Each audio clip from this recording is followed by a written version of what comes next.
As everybody knows, William Shakespeare was a writer, or better said, he is the greatest, most well-known and most famous English writer of all time. This video is about his play A Midsummer Night's Dream, which was published in 1595. Oh, just a quick disclaimer, I made this video for a school project, so Miss B, if you're watching this, please give me a good grade. I'll be honest right from the start. This video isn't really about the entirety of A Midsummer Night's Dream. It's actually more about a certain character in the play. He is by far the most greedy character in the whole play. He's a mythical creature and he is evil incarnate. I'm of course talking about the notorious fairy king, Oberon. Now before we get into Oberon's obsession with little Indian boys, I should first explain why I chose to dive into this character. Oberon is a fairy. Fairies stand mostly for things like love, magical things and taking care of nature. However, the dark side of what a fairy stands for are death and in Oberon's case, immorality. To me, this was very interesting, as both the good and bad sides of fairies are present in his character. While normally we only see fairies as cute little creatures with wings, like Tinkerbell, Oberon has a wife, Titania, the beautiful queen of the fairies.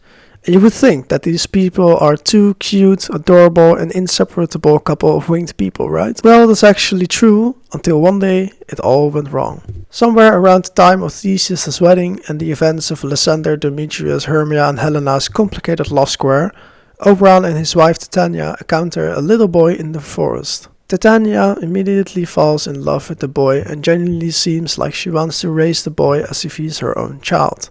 However, Oberon is not very pleased with Titania's plans for the boy's future, as he wants to have the boy for himself to raise him to be his servant. Titania is annoyed with Oberon's plans for the boy, which further enrages Oberon, which gives us the impression that he is used to getting whatever he wants and that he can get away with anything. Wanting the boy for his own, Oberon decides to order one of his subordinates to get a special flower which has been struck by Cupid's arrow. When applied to a person's eyes, the juice of this flower makes the person fall in love with the first thing they see. Oberon plans to use this juice on Titania's eyes to distract her from the boy and take him for himself. Upon waking up, Titania sees Nick Bottom, an actor who's going to play at Theseus' wedding. Normally, this would be a perfectly normal situation, except that Titania was forced to fall in love with him and the fact that Nick Bottom has a donkey's head.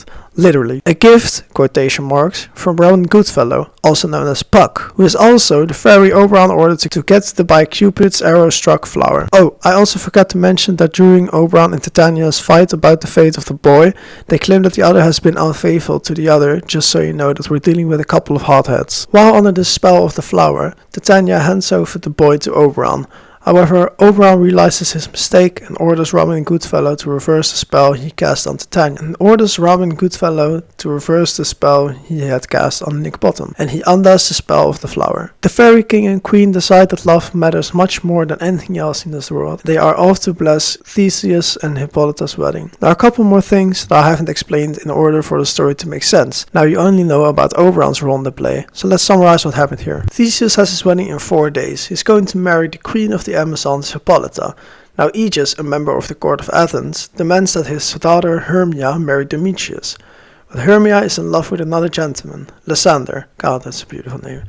Aegis pressures Hermia into marrying Demetrius and tells Theseus that Hermia should be executed, but Theseus doesn't really provide a good alternative for the situation either. So Lysander tells Hermia that they could go to the woods and marry her there. There is, however, one fatal flaw in an otherwise perfect plan: Helena.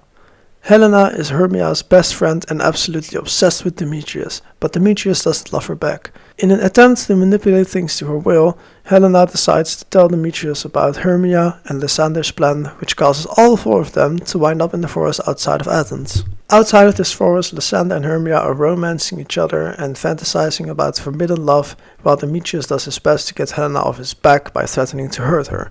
Little did he know she was into those kind of things. Oberon overhears Demetrius and Helena arguing. He decides to use Cupid's flower for another purpose. He wants Demetrius to fall in love with Helena, so again he orders Robin Goodfellow to sprinkle some love juice onto Demetrius' eyes. Fate should have it that Oberon describes Demetrius as an Athenian man. He didn't know that there were 2 Athenian Athenian men in the forest that night. So of course, Robin applies the juice to the wrong Athenian man and applies it onto Lysander's eyes instead. Helena is angrily walking through the forest and wakes up Lysander to see if he is asleep or dead. Upon waking up, Lysander falls in love with her. And guess what? Demetrius is also under the spell to fall in love with Helena. The two men try their best to win Helena's affection, but she thinks they're just pulling a prank on her, which is a fair explanation since they didn't want anything to do with her and now they suddenly want her. This happens as Hermia tries to get Lysander back. Eventually, Robin fixes his mistake by first exhausting the four into passing out and falling asleep. Then he casts a spell on Lysander so that he is no longer in love with Helena, and then he casts a spell on all four of them,